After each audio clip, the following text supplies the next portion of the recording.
In the years leading up to the Second World War, the Crimean Peninsula held a position of particular importance within the Soviet Union. Located at the crossroads of the Black Sea, it was both a militarily significant outpost and a region with a complex ethnic composition.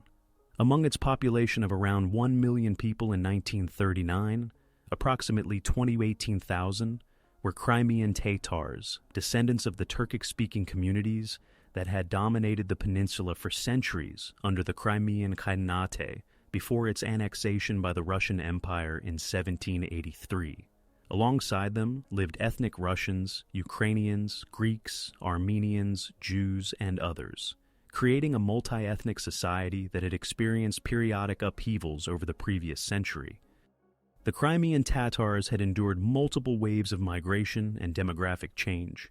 During the Russian imperial period, tens of thousands had emigrated to the Ottoman Empire, reducing their share of the peninsula's population.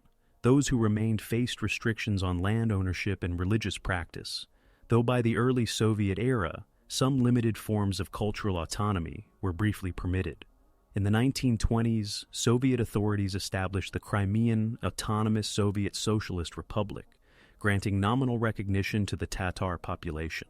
However, Stalin's policies of collectivization and forced sedentarization disrupted traditional ways of life.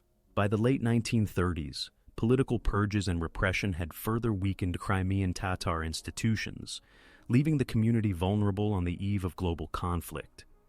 When war broke out in 1939, the Crimean Peninsula became part of the Soviet Union's defensive perimeter along the Black Sea. Soviet leadership recognized its strategic value. Sevastopol was home to the Black Sea Fleet, which included cruisers, destroyers, and submarines vital to Soviet naval power in the south.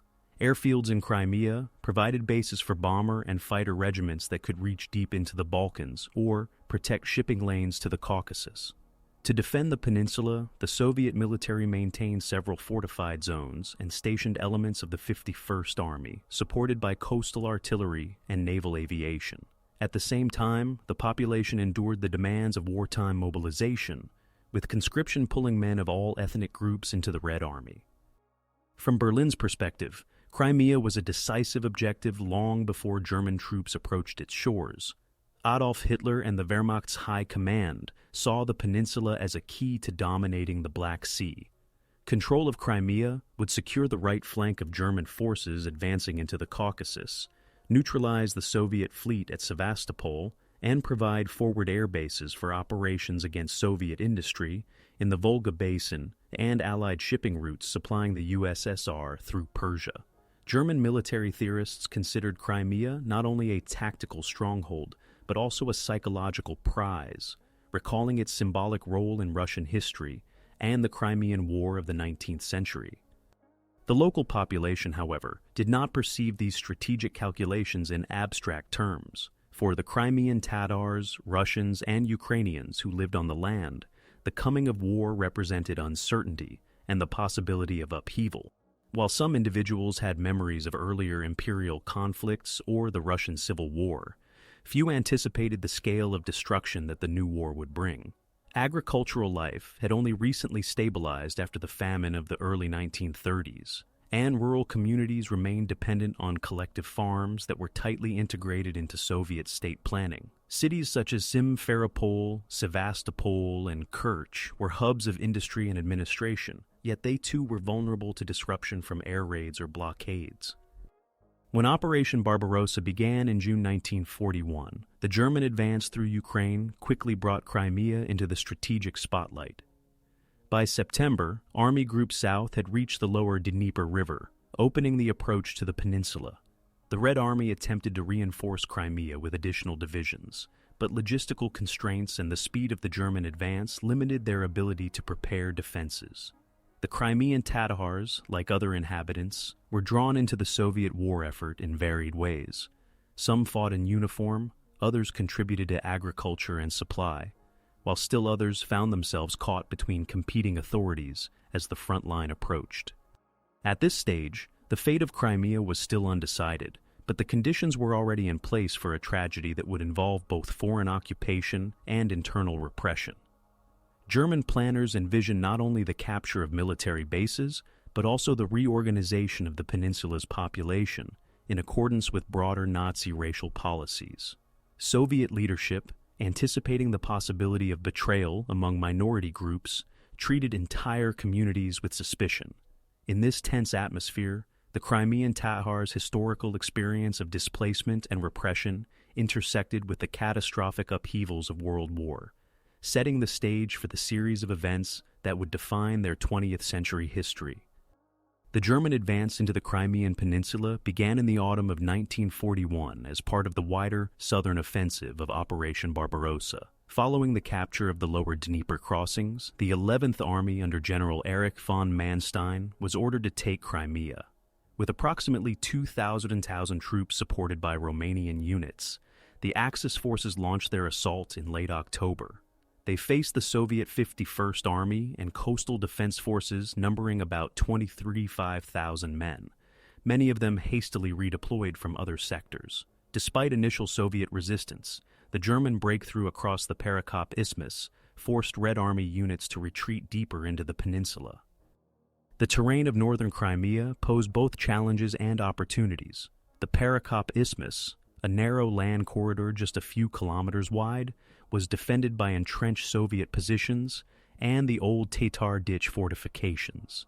After heavy fighting, the Germans penetrated these defenses with concentrated artillery and air support, while Romanian troops advanced along the Sivash Lagoon.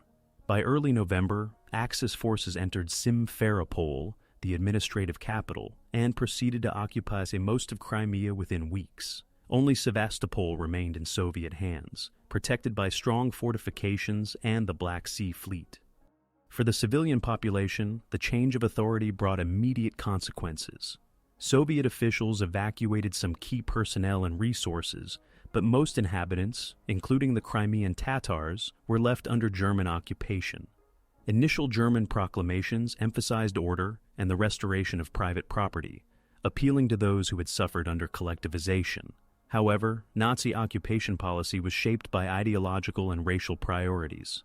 Jews, numbering around 65,000 in Crimea before the war, were targeted for extermination by Einsatzgruppe D, with mass shootings taking place in Simferopol, Kerch, and other towns.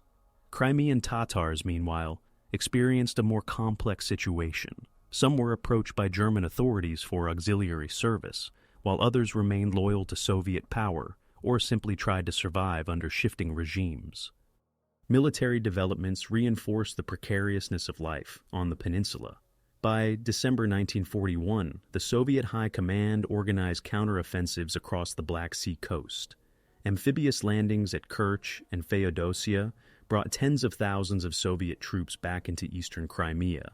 The Kerch Peninsula became a contested battleground, where front lines shifted repeatedly over the next months. Civilians in these zones endured evacuation, requisitioning, and bombardment from both sides.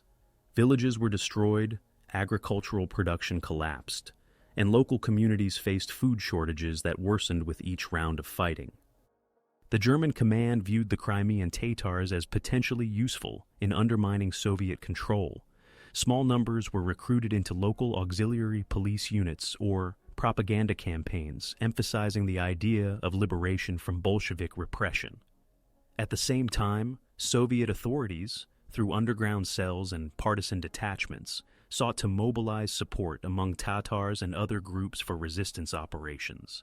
This dual pressure created divisions within Crimean Tatar society. Families sometimes found members on opposite sides, one son serving in the Red Army, another conscripted or coerced into auxiliary service, while the rest struggled to maintain subsistence farming under occupation. Strategically, the battle for Crimea entered a critical phase with the prolonged siege of Sevastopol. From late 1941 until mid-1942, the city withstood one of the most determined German assaults of the entire Eastern Front. The defenders included the Soviet Coastal Army, naval infantry, and fortified artillery positions supported by the fleet. Despite shortages, they held out through the winter, repelling multiple Axis offensives. The siege tied down significant German and Romanian forces, delaying operations in the Caucasus. For the Crimean population, however, the long battle meant continuous strain, displacement, and exposure to violence as both occupiers and defenders drew heavily on local resources. By the beginning of 1942, Crimea had become both a strategic stronghold and a humanitarian crisis zone. Its population, divided by ethnicity, political loyalty, and survival strategies, was caught between two totalitarian regimes pursuing competing agendas. The German occupation policies, Soviet counteroffensives, and the shifting military situation created a volatile environment in which the Crimean Tatars, like their neighbors, faced choices and consequences that would later become decisive in determining their fate. The spring of 1942 marked a decisive escalation in the struggle for control over the Crimean Peninsula. After months of stalemate around Sevastopol and the Kerch Peninsula, the German High Command committed significant resources to bring the campaign to a conclusion. The 11th Army, reinforced with heavy artillery and specialized units, was prepared to eliminate the last Soviet positions in Crimea. Among the weapons deployed were the massive 600mm Karl mortars and the 800mm railway gun Dora, both brought to batter the fortifications of Sevastopol. Axis forces totaled around 4,000 men, including German and Romanian divisions, while the Soviet defense relied on approximately 18,000 soldiers in Sevastopol and more than 25,000 in the Kerch area at the start of 1942. In January, Soviet forces attempted to regain the initiative by launching the Crimean Front Offensive from the Kerch Peninsula. Commanded by General Dmitry Kozlov, the operation aimed to drive the Germans out of eastern Crimea and relieve pressure on Sevastopol. However, logistical shortcomings, poor coordination, and strong German countermeasures blunted the offensive. The harsh winter compounded Soviet difficulties, while the Germans maintained air superiority through the Luftwaffe's Fliegerkorps der Reichswehr, commanded by Wolfram von Richthofen. By March, the Soviet advance had stalled, leaving their forces vulnerable. The turning point came in May 1942 with Operation Trappenjagd, the German counteroffensive on the Kerch Peninsula. Manstein concentrated about 15,000 men, supported by over 740 aircraft, against a Soviet force nearly twice that size but stretched thin and poorly entrenched. Within days, German armored and infantry units broke through, encircling large Soviet formations. The result was catastrophic for the Red Army. Approximately 17,000 soldiers were killed or captured, and most of the Crimean front was destroyed. German and Romanian forces rapidly reoccupied the peninsula east of Kerch, eliminating the Soviet bridgehead and clearing the way for the final assault on Sevastopol. For the local population, this series of operations had devastating consequences. The Kerch Peninsula, which had been a refuge for civilians during the Soviet landings of 1941, now saw entire villages depopulated. Thousands of residents were evacuated across the Kerch Strait to the Caucasus, while others fell under renewed German control. The shifting front lines created cycles of suspicion. Those who had lived under Soviet administration were now scrutinized by German authorities, while families with members who had collaborated with the occupiers risked retribution if the Soviets returned. The Crimean Tatars, caught in the middle, faced mounting pressure from both sides. With the Kerch sector neutralized, German forces turned their full attention to Sevastopol. Beginning in June 1942, the siege reached its climax in Operation Sturmfang.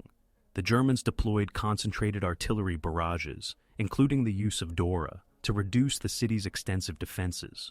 Naval bombardments from Axis ships in the Black Sea further supported the assault. Despite determined resistance, the Soviet defenders were gradually overwhelmed by superior firepower, shortages of ammunition, and relentless aerial bombardment. After weeks of fighting, Sevastopol fell on July 4, 1942. Approximately 95,000 Soviet soldiers were taken prisoner, while civilian casualties mounted from bombardments, starvation, and reprisals. The fall of Sevastopol completed German conquest of Crimea, giving the Axis full control of the peninsula for the first time since the start of the campaign.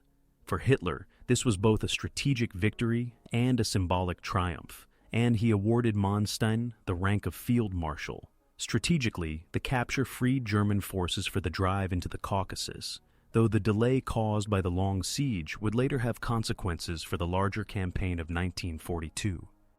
Life under consolidated German occupation now entered a new phase. Crimea was incorporated into the Reichskommissariat Ukraine, but its administration was contested between military authorities, civil administrators, and the SS. The Germans implemented policies that combined economic exploitation with racial ideology. Agricultural production was redirected to support the Wehrmacht, requisitioning grain and livestock from collective farms. At the same time, Jews were systematically targeted. Mass executions in Simferopol in December 1941 had already killed over 1,000 people, and similar actions continued elsewhere.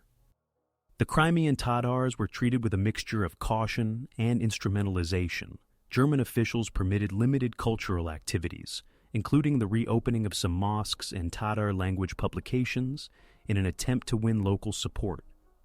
Recruitment drives sought volunteers for auxiliary police units and labor battalions. While some Tatars joined, either willingly or under pressure, many others avoided collaboration, seeking neutrality or quietly aiding Soviet partisans. The community as a whole remained under suspicion, both from the occupiers and, in absentia, from Soviet authorities who would later judge their wartime role harshly. By late 1942, Crimea had become a rear area for German operations toward the Caucasus, but it also remained vulnerable to Soviet raids and partisan activity. The peninsula's mixed population lived under a regime of strict controls, scarcity, and uncertainty. For the Crimean Tatars, the occupation years deepened divisions within their society, divisions that would later be used as justification for far-reaching collective punishment, once Soviet power was restored. The stage was set for the next phase of their ordeal, as the tides of war shifted again, and the Red Army prepared to return. By the end of 1942, the Crimean Peninsula had become firmly entrenched within the Axis defensive system on the southern flank of the Eastern Front. With Sevastopol subdued and Soviet bridgeheads eliminated, the Germans considered Crimea a secure base of operations. It was used to host airfields for the Luftwaffe, supply depots, and staging grounds for potential campaigns across the Black Sea. The 17th Army, a component of Army Group A and later Army Group South, held responsibility for garrisoning the peninsula with an estimated 2,000 troops, including German and Romanian divisions. These forces were tasked not only with security, but also with ensuring the extraction of resources to support the German war effort. Economic exploitation became a central feature of occupation policy. German administrators requisitioned grain, meat, and wine from collective farms and state enterprises, diverting much of it to supply the Wehrmacht. Local agricultural workers, including Tatars, Russians, and Ukrainians, were required to meet quotas set by occupation authorities. Shortfalls often led to punishments or seizures of remaining livestock and food supplies. At the same time, forced labor policies were implemented. Thousands of Crimean residents, particularly young people, were deported to Germany for work in factories and farms under the Reich's labor program. Families were frequently separated, and many never returned. The occupation also reshaped the social and political landscape of Crimea. German officials permitted certain cultural and religious expressions among the Crimean Tatars, aiming to cultivate goodwill and prevent resistance. Mosques that had been closed under Soviet rule were reopened, and limited publication of Tatar-language newspapers was authorized. Some Tatars were recruited into auxiliary police formations and self-defense units, which were used primarily to guard villages, maintain order, and combat partisans. These developments created divisions within the community, as participation in occupation structures was later judged by Soviet authorities as collaboration, regardless of the circumstances under which it occurred.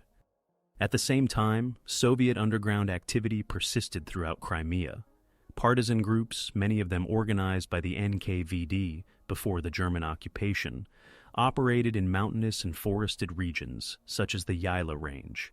By 1943, the partisan movement numbered several thousand fighters, conducting sabotage operations against rail lines, bridges, and supply convoys. While their presence challenged German control, it also had severe consequences for civilians. occupation authorities carried out reprisals against villages suspected of aiding partisans, with entire communities sometimes burned and inhabitants executed or deported. Tatars, Russians, and other groups alike were subject to suspicion, creating an atmosphere of fear and mistrust. As the war turned against Germany in 1943, Crimea's strategic importance grew once more. The Soviet victory at Stalingrad and subsequent offensives threatened to cut off Axis forces across southern Ukraine. The peninsula, projecting deep into the Black Sea, became both a defensive bulwark and a potential evacuation route for retreating German units. The Luftwaffe used Crimean airfields to launch operations against Soviet shipping and to protect German supply lines in the Black Sea region. Sevastopol, Feodosia, and Kerch were fortified yet again, and construction crews, including conscripted locals, labored to strengthen coastal defenses, anticipating a Soviet attempt to retake the territory. For the Crimean Tatars, the year 1943 brought further complications. German propaganda increasingly framed them as allies in the struggle against Bolshevism, emphasizing their Islamic identity and linking it with broader German efforts to mobilize Muslim populations across the occupied territories. Units of so-called Tatar legions were formed, though their numbers were modest compared to larger collaborationist formations elsewhere on the Eastern Front. Participation was driven by a variety of factors. Some volunteered in hopes of protecting their villages, others were coerced, while a few saw collaboration as a means of survival under occupation. Meanwhile, many Tatars remained neutral, focused solely on subsistence, while significant numbers continued to serve in the Red Army or joined the partisan movement. The wider civilian population lived under conditions of scarcity and control. Food shortages intensified as German logistics faltered and requisitioning became harsher. Markets functioned only sporadically, and barter replaced currency in many rural areas. Disease and malnutrition spread, especially in villages cut off from supply lines. German and Romanian garrisons, themselves under strain, often clashed with local populations over dwindling resources. By late 1943, as Soviet forces pushed closer to the Dnieper and the lower Bug River, it was clear to both occupiers and inhabitants that Crimea would not remain under Axis control indefinitely. Internationally, the peninsula also had symbolic value. German propaganda presented the conquest of Crimea as proof of Axis strength, while Soviet leaders emphasized its eventual liberation as a matter of national pride. Stalin, in particular, viewed Sevastopol as a symbol of Soviet resilience. The Crimean Tatars, however, found themselves increasingly marginalized in these narratives. Their wartime experiences, fragmented between resistance, survival, and collaboration, were rarely represented in broader accounts, even as their fate was being sealed by policies already under discussion in Moscow. As 1944 approached, Soviet preparations to retake Crimea accelerated. The Fourth Ukrainian Front, under General Fyodor Tolbukin, was tasked with the operation. Soviet planners gathered intelligence on Axis defenses, and partisan activity intensified to disrupt German positions from within. For the local population, the prospect of liberation meant yet another shift in authority, accompanied by uncertainty. Many Crimean Tatars feared Soviet reprisals for any perceived collaboration, while others hoped for restoration of stability after years of destruction.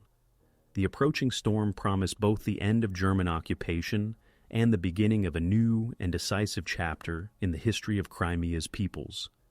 By early 1944, the strategic balance on the Eastern Front had shifted decisively in favor of the Soviet Union. After the Red Army's victories at Stalingrad and Kursk, German forces were steadily driven westward. The lower Dnieper line, once presented as a defensive stronghold, collapsed under Soviet assaults in the autumn of 1943. As a result, the Crimean Peninsula, isolated and dependent on limited sea and air supply routes, became a precarious enclave for the Axis.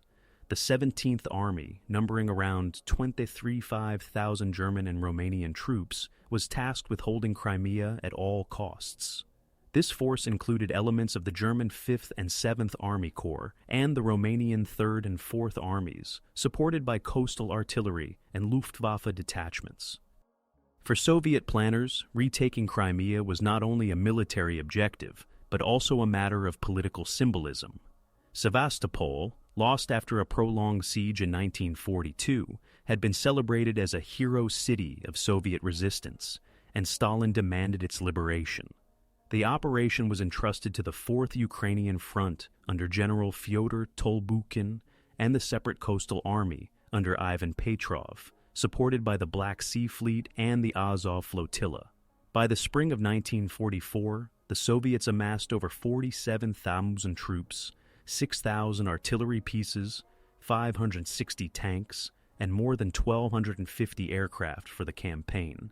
This overwhelming superiority ensured that the German and Romanian defenders faced near impossible odds. The Soviet offensive began in April 1944 with coordinated attacks across multiple axes. The main thrust targeted the Perekop Isthmus, once again the narrow gateway into Crimea. Simultaneously, Soviet forces crossed the Sivash Lagoon, surprising the defenders by using pontoon bridges and shallow water passages. After breaking through initial defenses, Red Army units advanced rapidly southward, forcing German and Romanian forces into retreat. By April 11th, Soviet troops had recaptured Simferopol, while other formations pressed toward Kerch and Sevastopol. The civilian population of Crimea once again experienced the upheaval of shifting control. German authorities initiated evacuations, prioritizing military personnel, collaborators, and administrative staff. Tens of thousands of civilians attempted to flee alongside retreating Axis forces, but limited shipping capacity on the Black Sea meant that many were left behind. Ports at Sevastopol, Feodosia, and Yalta became scenes of chaos as desperate people crowded onto vessels. Air attacks by Soviet aircraft further endangered evacuation convoys, sinking several ships with heavy loss of life. Within villages and towns, the retreat brought destruction and reprisals. German forces employed scorched earth tactics, demolishing infrastructure, burning supplies, and sabotaging rail lines to slow the Soviet advance. Partisan groups emerged from the mountains and forests to assist the Red Army, seizing the moment to strike at retreating garrisons.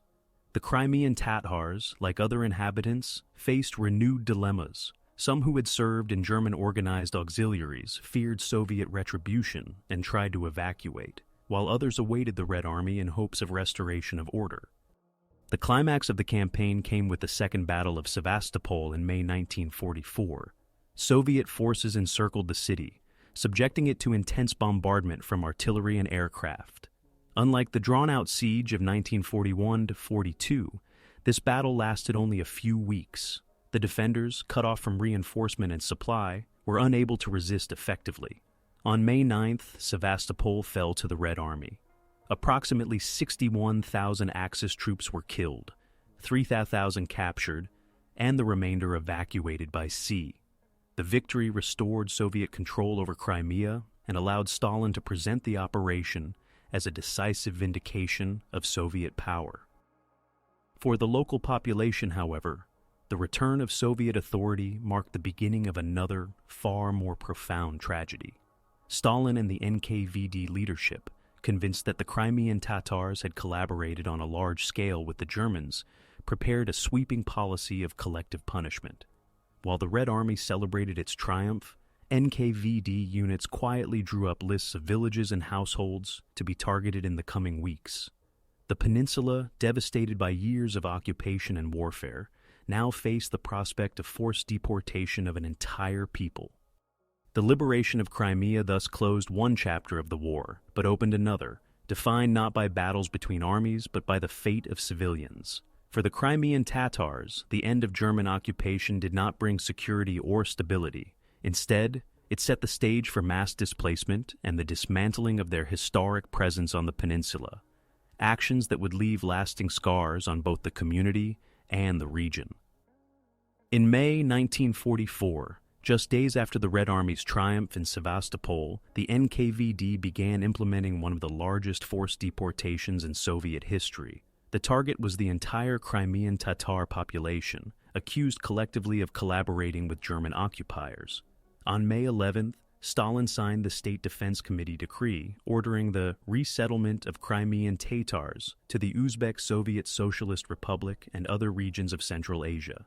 The operation was planned with military precision and executed with overwhelming force, involving over 32,000 NKVD troops. In the early hours of May 18, 1944, NKVD detachments moved simultaneously into towns and villages across Crimea. Families were awakened at dawn, given only minutes to gather their belongings, and informed that they were being deported for treason. According to official reports, the entire operation was completed within 3 days. Approximately 1,901,000 to 1,904,000 Crimean Tatars were removed from their homeland, along with several thousand Greeks, Bulgarians, and Armenians deported under similar accusations. Those who attempted to resist were arrested on the spot, while anyone unable to travel, the sick or elderly, was often left behind to die or summarily executed. The logistics of the deportation were harsh and unforgiving. Deportees were loaded into sealed cattle wagons, each holding between 40 and 60 people, with limited ventilation, food, or water. The trains set out on journeys that lasted between 2 and 4 weeks, crossing thousands of kilometers toward destinations in Uzbekistan, Kazakhstan, and parts of the Urals. Mortality during transit was significant. Contemporary Soviet records claimed that around 2,000 people died en route, but Crimean Tatar sources estimate far higher figures, possibly exceeding 7,000. Many succumbed to dehydration, exhaustion, or disease in overcrowded conditions. On arrival in Central Asia, deportees faced further hardship. Most were resettled in rural areas of Uzbekistan, particularly in regions such as the Ferghana Valley and around Tashkent. Smaller numbers were sent to Kazakhstan, Tajikistan, and remote areas of Russia. They were placed under special settlement restrictions, meaning that movement outside assigned districts was prohibited without NKVD approval. Entire families were registered with local commandant's offices, required to report regularly, and faced criminal punishment for violations of settlement rules. Living conditions were severe. The deportees, unfamiliar with the climate and agricultural practices of Central Asia, were often assigned to collective farms, mines, or construction projects. Housing was scarce. Many families lived in mud huts or temporary shelters built with their own labor. Food shortages were acute in the immediate post-war years, exacerbated by droughts and the general devastation of the Soviet economy. Malaria, typhus, and dysentery spread quickly among the weakened population. Estimates suggest that between 15 and 25% of the deported Crimean Tatars, tens of thousands of people, died in the first 2 to 3 years of exile. At the same time, Soviet authorities worked to erase the Crimean Tatars' presence in their homeland. Place names of Tatar origin were systematically changed to Russian equivalents. Mosques, cemeteries, and cultural institutions were destroyed or repurposed. Collective farms and villages formerly associated with Tatars were resettled by migrants from Russia and Ukraine. Official Soviet narratives emphasized the liberation of Crimea from alleged collaborators, omitting the role of Crimean Tatars who had fought in the Red Army or supported the partisan movement. Individual experiences varied, but the collective stigma was overwhelming. Thousands of Crimean Tatars who had served honorably in the Red Army were demobilized and sent directly into exile rather than permitted to return home. War veterans, decorated soldiers, and families of those killed in combat were not exempt from the deportation decree. For them, the accusations of betrayal were particularly bitter, as their personal sacrifices were disregarded in favor of collective punishment. The deportation also had profound effects on social structures. Extended families, central to Tatar life, were fractured by mortality and dispersal.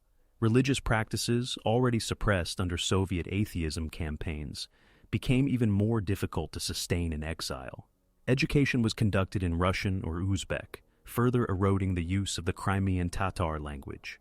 Over time, the community adapted to its new environment, establishing schools, cultural associations, and informal networks of support, but always under the shadow of surveillance and restriction. By the end of 1944, Crimea was virtually emptied of its indigenous Tatar population. The operation, carried out in secrecy and justified in official propaganda as a necessary measure against treachery, had in fact permanently altered the demographic and cultural landscape of the peninsula. For the Soviet leadership, it was framed as a security decision. For the Crimean Tatars, it was the beginning of decades of statelessness, exile, and struggle for recognition. The immediate tragedy of forced removal was only the first stage of a prolonged historical ordeal that would shape their identity and political aspirations for generations. The years following the deportation of May 1944 marked a long period of exile for the Crimean Tatars. Once resettled in Uzbekistan, Kazakhstan, and other remote areas, the deportees were placed under the legal framework of special settlements. These were tightly controlled communities where movement was restricted, and residents were obligated to register with NKVD commandants. The system was designed not only to monitor, but also to fragment the deported populations, scattering them across thousands of kilometers to prevent any concentrated resistance or organized return to Crimea. Life in exile presented immense difficulties. The initial years were dominated by hunger, disease, and inadequate shelter. In Uzbekistan, many families were settled in areas prone to malaria, particularly around the Fergana Valley.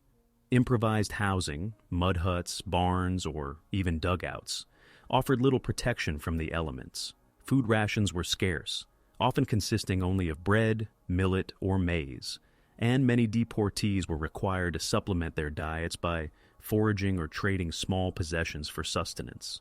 According to estimates by demographers, between 3,000 and 45,000 Crimean Tatars, roughly one-fifth of the entire deported population, perished between 1944 and 1947 due to famine and disease. Work assignments were another burden. Men, women, and even older children were directed into labor-intensive industries under harsh conditions. In Uzbekistan, many were employed in cotton cultivation, working long hours in fields with little mechanization. Others were sent to mines in the Urals, to construction brigades building factories and canals, or to timber operations in Siberia. Failure to meet quotas could result in punishments, while absence from assigned work was treated as a criminal offense under the settlement system. The deportees had little choice but to comply, despite exhaustion and malnutrition. Social disintegration was another profound consequence. The Crimean Tatars had historically relied on extended family structures, village communities, and religious institutions to sustain cultural life. In exile, these networks were fractured. Families were dispersed across different districts. Communication between settlements was tightly monitored.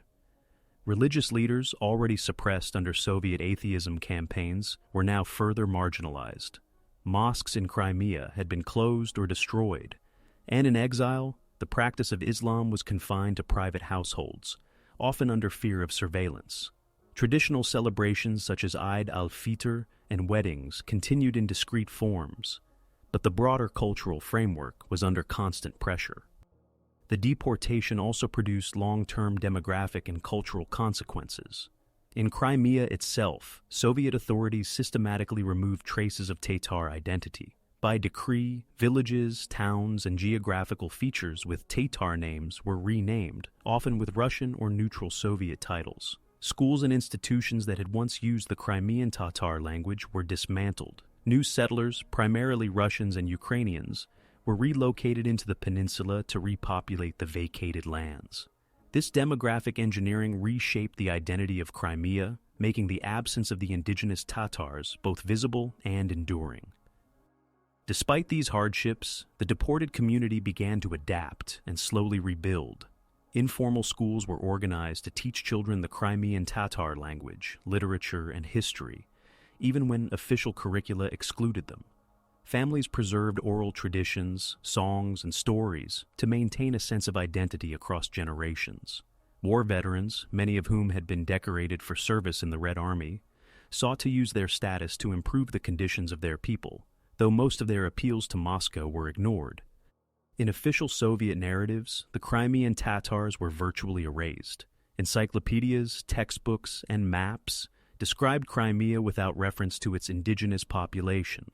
Census categories excluded the group, effectively making them invisible in statistical records.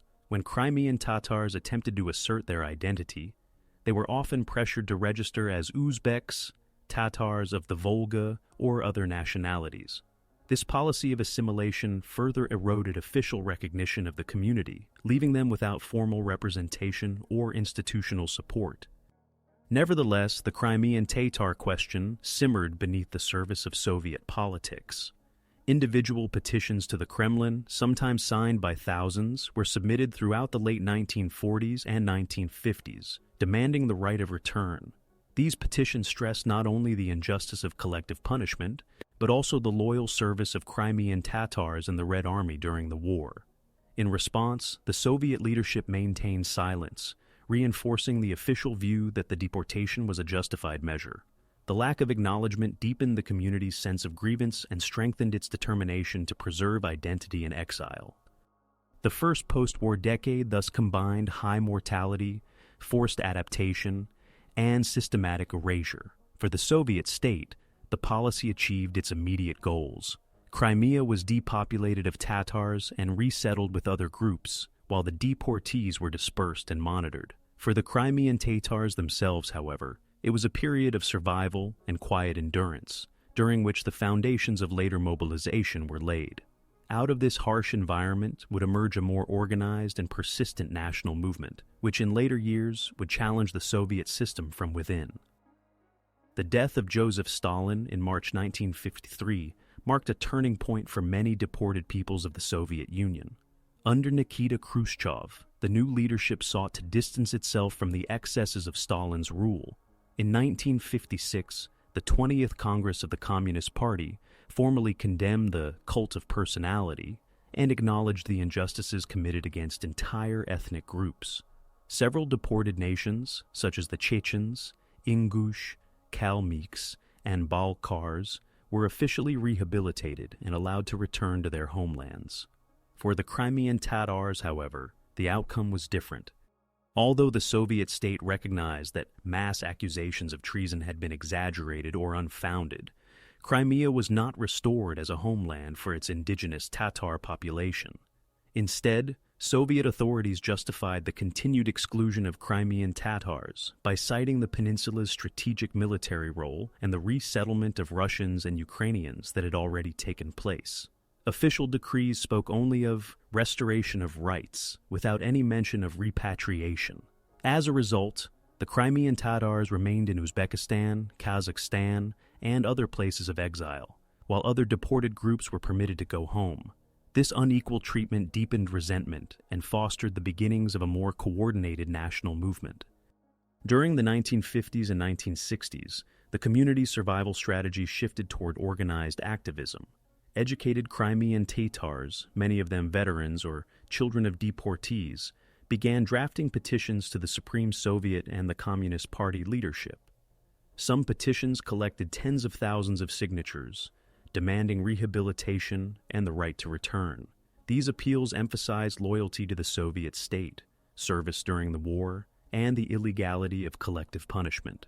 However, official responses were limited, often rejecting the demands by arguing that Crimea was now an integral part of the Russian Federation, with no space for resettlement. At the same time, the Crimean Tatars worked to preserve their cultural identity in exile. Informal schools, cultural circles, and theater groups emerged in cities such as Tashkent, Samarkand, and Bukhara. Traditional music, dance, and oral storytelling were maintained. Even as official Soviet policy promoted assimilation, literature in the Crimean Tatar language was printed sporadically, but often under the classification of Tatar rather than specifically Crimean Tatar. Despite restrictions, a cultural revival began to take shape, carried forward by younger generations who saw education as a tool for both adaptation and resistance. The 1960s also brought the emergence of the Crimean Tatar national movement in a more visible form. Figures such as Mustafa Dzhemilev, Yuri Osmanov, and others began to articulate the grievances of the community in the language of human rights and constitutional law. Influenced by the wider dissident movement in the USSR, Crimean Tatar activists used legal petitions, open letters, and peaceful demonstrations to press their case. In 1967, A decree from the Presidium of the Supreme Soviet declared that the accusations of treason against the Crimean Tatars were without basis.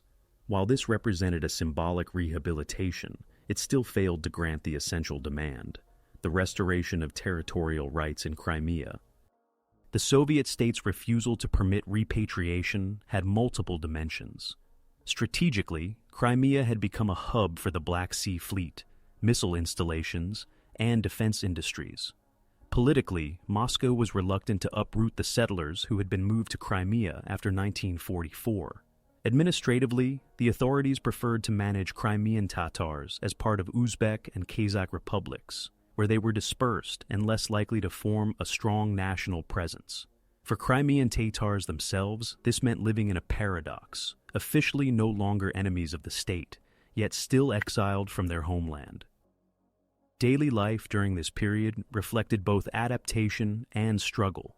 Many Crimean Tatars achieved educational and professional advancement, becoming doctors, engineers, and teachers in Uzbekistan and Kazakhstan. At the same time, discrimination persisted. Crimean Tatars were often denied promotions, excluded from certain universities, or pressured to identify as Uzbeks or generic Tatars in official documents. The absence of recognition of their national identity reinforced the feeling of statelessness. Meanwhile, the memory of Crimea remained central to collective identity. Families preserved maps, photographs, and stories about their villages, passing them down to children born in exile. Weddings, songs, and proverbs invoked the lost homeland, creating what scholars later called a culture of return. Even while building new lives in Central Asia, the community maintained a symbolic connection to the peninsula, which became the foundation of a political project aimed at eventual repatriation. By the end of the 1960s, the Crimean Tatars had transformed their plight into an organized cause. What had begun as scattered petitions and local survival strategies grew into a sustained national movement, increasingly recognized both within the Soviet Union and abroad. The struggle was now no longer only about survival in exile, but about challenging the Soviet state to acknowledge their right to return to Crimea. This shift set the stage for the more intense confrontations of the 1970s and 1980s, when the issue of the Crimean Tatars became part of the broader discourse on human rights and national self-determination inside the USSR. The 1970s and 1980s marked a new phase in the Crimean Tatars' long exile, defined by persistent activism, growing international awareness, and repeated clashes with the Soviet authorities.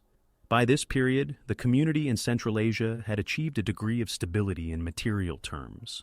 Many Crimean Tatars worked in industry, education, and agriculture, and urban centers such as Tashkent and Samarkand hosted thriving enclaves of the diaspora. Yet the fundamental problem, the inability to return to Crimea, remained unresolved, and it became the central focus of a generation that had been born in exile but raised with the memory of their ancestral homeland. Activism intensified in the early 1970s, led by figures such as Mustafa Dzhemilev, Yuri Osmanov, and others who emerged as spokesmen for the community. Their methods were shaped by the broader Soviet dissident movement. Rather than armed resistance, they relied on constitutional arguments, petitions, and appeals to international law. Crimean Tatar activists cited Article 123 of the Soviet Constitution, which guaranteed equality of all nations, and demanded its application to their people. They also drew attention to the double standard whereby other deported peoples, such as the Chechens and Kalmyks, had been allowed to return, while the Tatars remained excluded. The Soviet authorities responded with repression. Activists were frequently arrested, tried under charges of anti-Soviet agitation or dissemination of false information, and sentenced to prison terms or internal exile. Mustafa Dzhemilev, in particular, became a symbol of perseverance. Over the years, he spent a total of 15 years in prisons and labor camps, conducting several hunger strikes, one of which lasted 303 days and required forced feeding. His case attracted attention not only among dissidents, but also internationally, as human rights organizations such as Amnesty International and Helsinki Watch publicized the plight of the Crimean Tatars. The international dimension became increasingly important. The signing of the Helsinki Accords in 1975, which committed the Soviet Union to respect human rights and fundamental freedoms, provided Crimean Tatar activists with a new framework for their struggle. They established connections with Western journalists, diplomats, and human rights monitors who brought their case into discussions between Moscow and the West. Reports on the deportation and exile of the Crimean Tatars appeared in foreign media, challenging the Soviet narrative that the issue had been resolved. Within the Soviet Union, the national movement adapted to constant surveillance and repression. Petitions continued to circulate, often signed by tens of thousands of Tatars. Small groups traveled to Moscow to stage demonstrations, particularly in Red Square and outside government buildings, demanding audiences with officials. In Uzbekistan, activists organized cultural associations to preserve language, history, and traditions, even under the watchful eye of the KGB. Women often played a critical role in maintaining these networks, balancing family life with activism and transmitting cultural memory to younger generations. At the same time, conditions in exile remained difficult. In Uzbekistan, the Crimean Tatars were periodically caught in interethnic tensions. The most violent episode occurred in 1989 in the city of Fergana, where riots targeting the Meskhetian Turks spread to other minority groups, including Crimean Tatars. These events highlighted the fragility of minority life in Central Asia and reinforced the urgency of the demand for repatriation. For many Tatars, the question was not whether to return, but when and how. The Soviet state oscillated between repression and partial concessions. In the late Brezhnev era, official commissions were formed to study the problem, but their conclusions invariably stopped short of permitting mass return to Crimea. Instead, Tatars were encouraged to integrate into Uzbek society. Appeals to higher courts or party structures rarely yielded results. Nevertheless, each rejection fueled greater determination and contributed to the consolidation of a distinct political identity. By the mid-1980s, broader transformations within the Soviet Union created new opportunities. Mikhail Gorbachev's policies of glasnost and perestroika opened limited space for public debate and civic activism. Crimean Tatar groups quickly seized this chance, organizing rallies, publishing articles, and speaking more openly about their history. In 1987, large demonstrations in Moscow brought thousands of Crimean Tatars to the capital, demanding the right of return. For the first time, Soviet media covered the issue with some degree of transparency, acknowledging the deportation as a historical injustice. As the Soviet Union approached its final years, the question of the Crimean Tatars became part of the broader crisis of nationalities policy, with Baltic, Caucasian, and Central Asian movements pressing for sovereignty or autonomy. Moscow faced growing pressure to address unresolved grievances. For the Crimean Tatars, decades of exile had forged a unified cause that combined survival, cultural preservation, and political mobilization. By the late 1980s, it was clear that their demand for repatriation could no longer be suppressed indefinitely. Thus, as the Soviet system weakened, the Crimean Tatars stood at the threshold of a new era. Their struggle, carried forward through petitions, protests, imprisonment, and international advocacy, had laid the foundation for the eventual return to Crimea. Yet the challenges of reintegration, land rights, and recognition still lay ahead, ensuring that the resolution of their tragedy would remain contested long after the fall of the USSR. The collapse of the Soviet Union in 1991 opened a historic opportunity for the Crimean Tatars to realize their long-sought return to their ancestral homeland. Even before the official dissolution, during the late 1980s, thousands of families had begun to move back to Crimea despite the absence of formal government authorization. By the early 1990s, tens of thousands more followed, marking the beginning of a mass repatriation that transformed both the peninsula's demographic landscape and its political dynamics. The process of return, however, was fraught with obstacles. Decades of absence had left the Crimean Tatars without legal claims to their former homes or lands. Villages that had once been entirely Tatar were now inhabited by Russians, Ukrainians, or other settlers relocated during the Soviet period. Many returning families were forced to build houses on empty plots of land, often without permits, infrastructure, or state support. This led to the creation of hundreds of so-called samozakhvat, self-occupied settlements around major cities such as Simferopol, Bakhchisarai, and Sudak. Living conditions in these settlements were harsh, lacking water, electricity, or roads, but they became the nucleus of re-established Crimean Tatar communities. Politically, the Crimean Tatars organized to represent their collective interests. In 1991, they revived the historic Qurultay, National Assembly, as a representative body, which in turn established the Mejlis of the Crimean Tatar people to serve as an executive organ. The Mejlis, chaired from 1991 onward by Mustafa Dzhemilev, became the central institution through which the community negotiated with Ukrainian authorities and sought international recognition. Its goals included securing political representation, restoring cultural and religious rights, and obtaining legal recognition of the Crimean Tatars as an indigenous people. The newly independent Ukrainian state faced significant challenges in responding to these demands. On the one hand, Kyiv viewed the Crimean Tatars as potential allies in asserting sovereignty over the peninsula, which had a majority ethnic Russian population and a growing separatist movement.